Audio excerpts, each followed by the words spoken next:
This is what you do when you're tired and you're nice and relaxed. You can sit inside your engine bay. It's a butt warmer. And have a siesta. Yep. Also, lots of room to work now. Yep. Okay, tell them what you did. Okay. Let me get back up. All right, so there's my hat. I'll put it there. Alrighty, so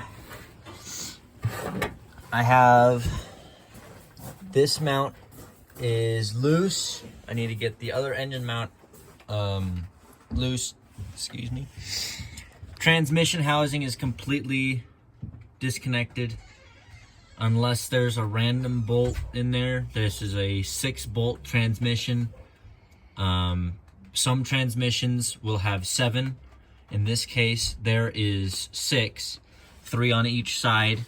And if your transmission is one of those ones that has 7, of this year, you have an access right here. And on all engine blocks, this is where the bolt is right here. This is where it would be mounted to, is at that top bolt. If it doesn't, that's no big deal. It's just made differently. And this, like I said, this one has a 6-bolt housing. I have the hood is ready to come off. We'll be dismounting or disconnecting, however you say that. When we get this engine out, I'm gonna wait to put that engine in until I get the suspension, wiring, and a couple other things done in here. Show me the wiring.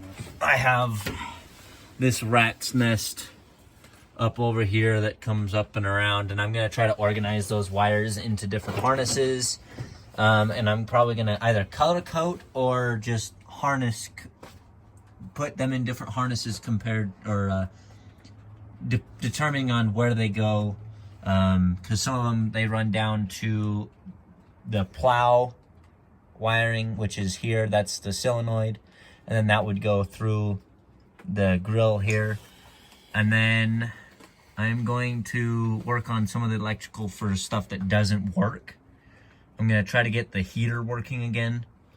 I'm going to try to figure out what I need to do to get the heater cores on the inside. I have the fan there, but I need to get, I'm trying to remember what the part is that would go here, but I need to get a part for there. Let's see. Oh, the other thing that we're going to do while the engine's out, I'm going to run new exhaust piping that goes all the way to the back, but it's not connected yet. That's just because I will have the room to do so. Yeah, we're gonna. Is there anything else? No, not that I know of. Not right now. Yeah.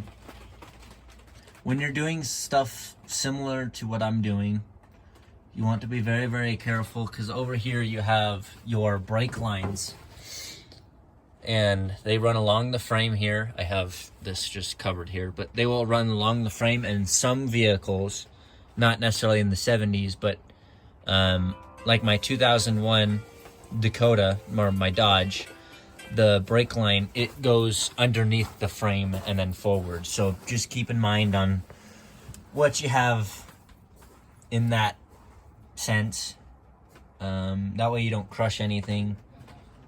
Yeah, that's gonna be the goal for today, is to get this engine out. The next video will more than likely be modifying the suspension, but I don't want to do that until I have this engine out. I can add leaf springs, lift the front of this truck with the jack a lot easier without the jack necessarily sinking in the gravel. But, if you guys have any suggestions on what I should do while the engine's out, let me know.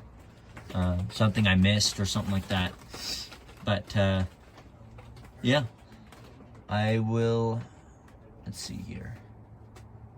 We're not pulling the grill off. We were originally going to, but it's a custom grill that's been welded to the frame, and I don't feel like cutting it off the frame.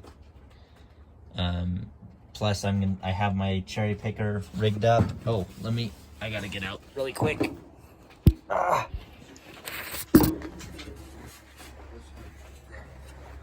Give me just a second. Oh. So how we're gonna pull the truck forward, since we're kind of tight in space, I have the come along hooked up to the frame, and it is hooked up to the tree with a bunch of 2x4s around it. That way we don't girdle it. And then we'll get the cherry picker here that will obviously lift the engine out with. But I need to get a heater going. It's getting chilly in here.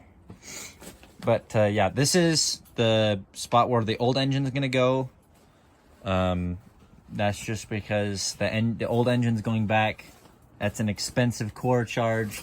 I don't have that kind of money to spare, so the engine's gonna go back on there, and I have the rest of the crate on the other side of the tarp over there. I think that's about everything. I don't know. Cartridge in a factory. Oh, that too. Right. Anyways, I will catch you guys in the next one.